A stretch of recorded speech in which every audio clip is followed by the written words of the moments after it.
my Reddit history, my comments, I think if you read them, they really show the breadth of my journey after my time in the service. They go from being more angry and more crude to later on becoming in many ways more disillusioned and more nihilistic, which was around the time that I was posting those. I'd come back from Afghanistan for my last trip in 2018 and had become deeply, deeply disillusioned with American foreign policy, with, I would say, the system at large. And that put me on a path of being incredibly critical and looking for answers in places, not finding them, but my internet comments were me on that journey. But then by 2021, which is when I stopped using Reddit, I had begun to build a much more, I'd begun to rebuild a lot of faith. I began frankly, the benefits of years and years of dealing with my trauma from military service, therapy, becoming a much more open, I think, and understanding person through that personal work. That brought me to a place where I could become finally able to connect with my community and connect with people in the real world in a much more substantial way. And I ceased being disillusioned, and I ceased being nihilistic. And it was the exact same time that I began to build a lot more connections in my community, become far more involved in my community. That was around the time I became the chair of the planning board, got involved with my small dive company, in which I was interacting with a lot more people directly, and my business had begun to succeed. So, yeah, I think that when you go over the arc of it shows the arc of a journey that I've gone through. I'm proud of the person I am today. I'm not proud of the person I always was, but I also don't get to be who I am today without that journey. I want to ask you just about a couple of the other posts real quick. The one about where you asked why black people don't tip. Why did you write that? Well, if you read the comment thread was the whole point was to ask an uncomfortable question of someone of another race for something that you were wondering. I asked the question. What about the comment, the post that a lot of people probably find the most offensive, that sexual assault victims, should not drink so much. In essence, you're sort of blaming sexual assault victims for what happened. Your thoughts? You must find that somewhat offensive. Of course, I made that comment in 2013. I had just come out of the infantry, which is at the time was all male. My military service, my lived experience in the service, I rarely interacted professionally with women in the service. Within a year of making that comment, I'd been in college at that point. I was going to GW, and I'd become good friends with a number of female veterans, all of whom had stories of sexual assault in the military, all of whom, which entirely changed my mind. And I think you would find even in my Reddit comments a few years later, I was vehemently, what's the word? I was very clear in that I think military sexual trauma exists and that it needs to be taken seriously and that I find it horrific. Yeah. The skull, talk about that a little bit. Yeah. You had no idea you were a Marine when you got the skull tattoo. You were in Croatia serving overseas, and you and a bunch of your Marine buddies all got wanted to get the same tattoo, I'm guessing. Yes, myself and some of the other, it was machine gunners. I was a machine gunner in the Marine Corps. I fought in Fallujah and Ramadi. They were deeply violent places. We were asked to do deeply violent things by our country, and we did them.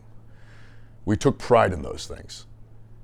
And on my third deployment, myself and some of the machine gunners who had made it through both of those previous deployments, we got a tattoo together. We went ashore in Split, Croatia. We did what Marines do on Liberty, and then we went to a tattoo parlor, and we got a tattoo that we picked off the wall because it was a scary-looking skull and crossbones. The skull and crossbones is because of what we had done. I mean, there's a reason military units choose skull and crossbones as very regular and popular motifs. I got that tattoo, and then I lived the next 20 years with it. And I will just say, I rejoined the Army with that tattoo. When you join the military, you get screened for hate and gang tattoos.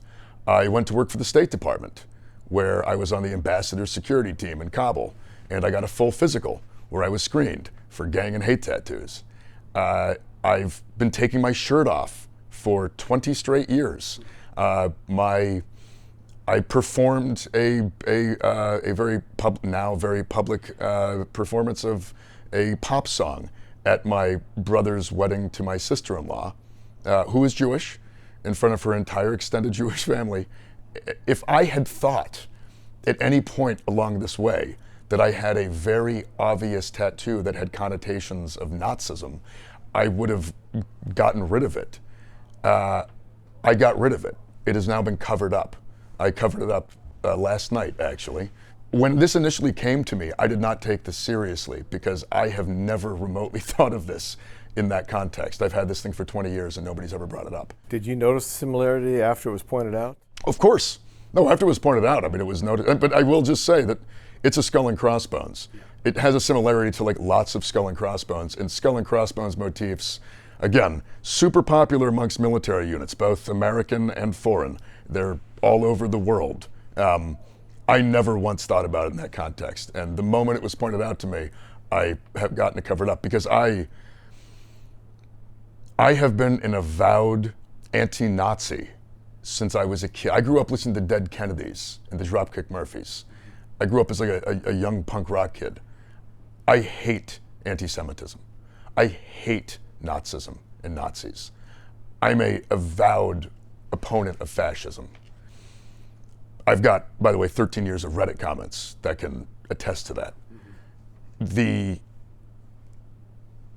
idea that I've gone through my whole life this time knowing that this was the case, but in doing so very publicly, I take my shirt off all the time. It's not this isn't a secret. So I find the fact that they're going after me on this to be quite absurd. I will just say, last Thursday, I was in trouble because of my comments about being avowedly anti-fascist, and they wanted to call me a communist. Now they are calling me a fascist and a Nazi. In a very short period of time, it feels to me like they're throwing just everything they've got at the wall. But the moment I realized that people saw this for something that I had not seen it for, I've gotten it covered up because I hate Nazism. I hate Nazis. There's no place in our politics for any of that, and I don't want that stuff connected to me in the slightest. I was going to ask about that. What do you think about Senate Republicans using all of these posts to their advantage to try and discredit your campaign? I think it's going to fall flat. I think they're going to run attack ads, but they're going to call me a communist no matter what. They called Hillary Clinton a communist. They call anyone who ever advocates for any sort of beneficial programs for working people a communist or a socialist. That's what they say. And I am absolutely pushing for beneficial programs for working people. I mean, that is the core of my platform. That is why I'm in this race. So, that's what they're going to do. Sorry. That is what they are going to do. And it's going to be an attack ad, and it's going to be an attack ad that they were going to make anyways. Can you talk about the conversation you had with your political director when she resigned? She didn't have one. She sent me a text that said I resigned. I have the text. Were you surprised? No, I was not surprised. Okay. It had been disconnected from this. It had been she was not a good fit on the campaign. That was becoming abundantly clear. And then this happened, and that was the end of that. You still have the endorsement of Bernie Sanders and others as well. How do you feel about that?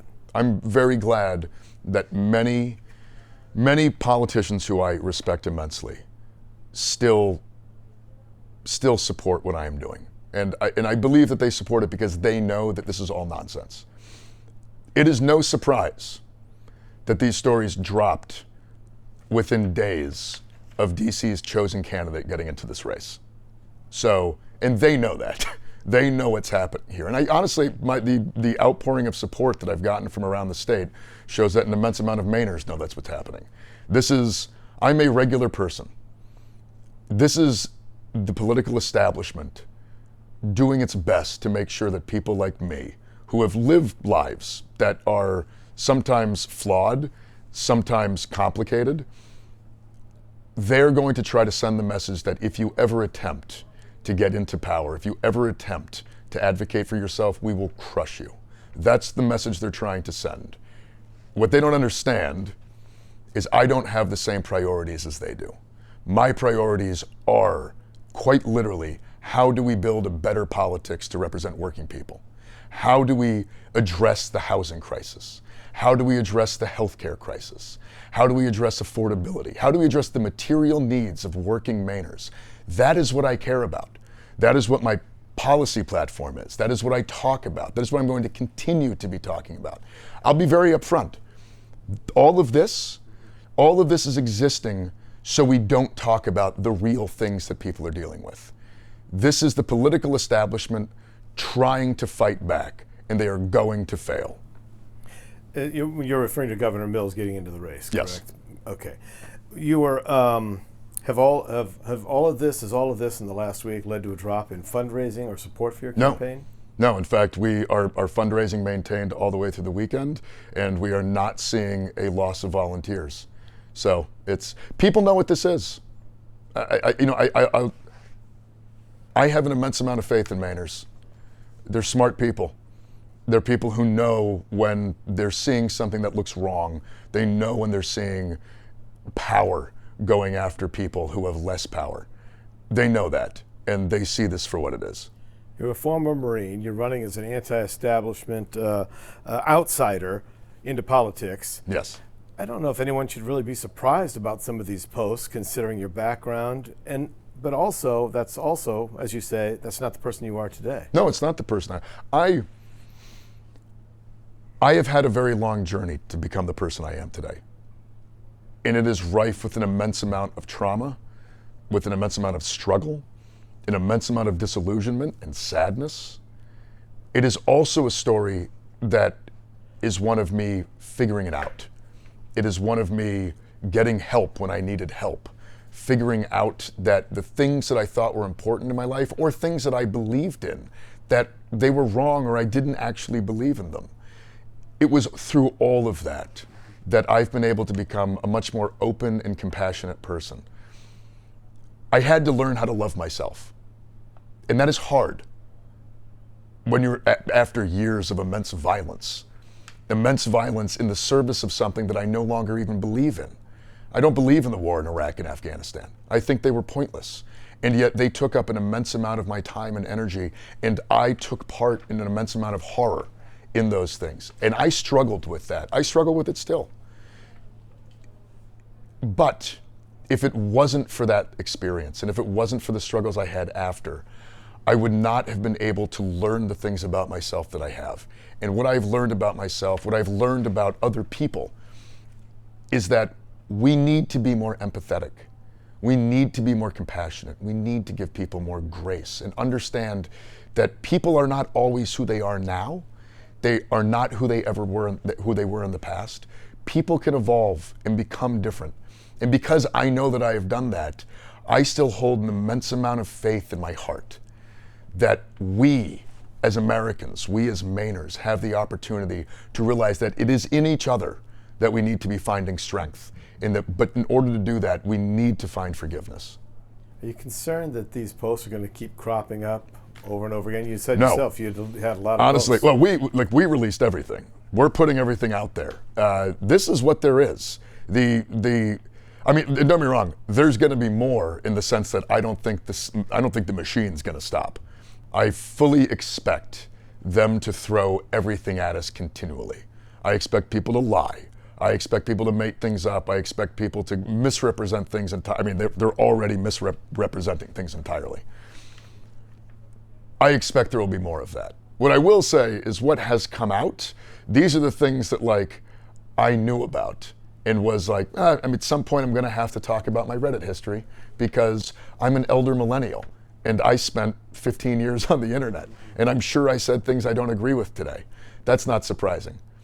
The tattoo was very surprising. I've had it for 20 years and nobody's brought it up. So that was absolutely out of left field. But again, the moment I realized it, I've gotten it covered up because I don't want anything like that on my body. As to what comes next, I don't know. I will say that whatever comes next is, they started with this because this is what they had.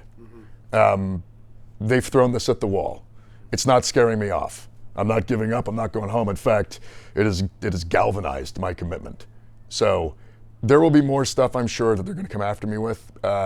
It's all going to be nonsense. And we're going to continue doing what we set out to do, which is to run a different kind of campaign, to build a different kind of politics, one that is based around organizing and letting the people of Maine know that they have far more power than they do in this politics, as long as we work together and as long as we are willing to work together and have hard conversations with each other and find common ground. Because I firmly believe that